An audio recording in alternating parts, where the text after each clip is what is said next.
percorreram tantas noites e chegaram até nós como a luz no amanhecer, invadindo os nossos corações, cansados de esperar o encanto e a magia das manhãs.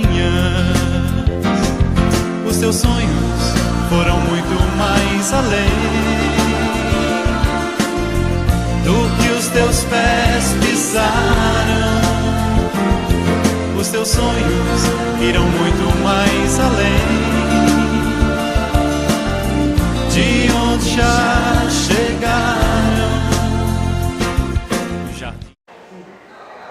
Estar aqui na Salesiano, para mim, é assim, é uma alegria de ver, né, esses jovens todos aqui, né, e no oratório, que eu acho muito lindo de ver esses jovens todos no oratório, né, e por esses motivos que eu sou tão feliz aqui, né, de tudo que eu faço, né, na casa, eu queria passar assim, esse convite para as pessoas que não são da casa ainda, que não participam de nenhuma pastoral, que viesse aqui para conhecer a casa de Dom Bosco, o Salesiano, que é uma delícia trabalhar aqui.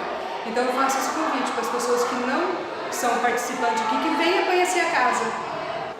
Dom Bosco, para mim, é um exemplo assim, que ele traz na minha vida, no meu viver, no meu dia a dia, é de ver os jovens, que o carisma que ele tinha com os jovens, a alegria que ele tinha de cuidar dos jovens salesianos, né? Então, para mim, Dom Bosco é um motivo para me passar isso para o jovem, né? O cuidado com os jovens. E é por isso que eu quero ser um Dom Bosco hoje para os jovens.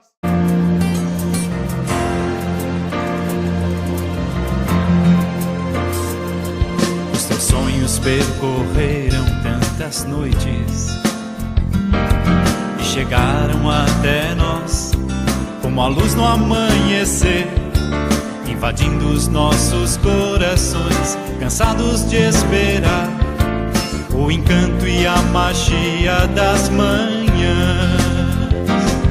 Os teus sonhos foram muito mais além do que os teus pés pisaram.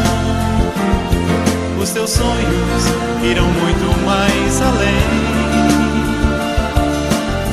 de onde já chegaram.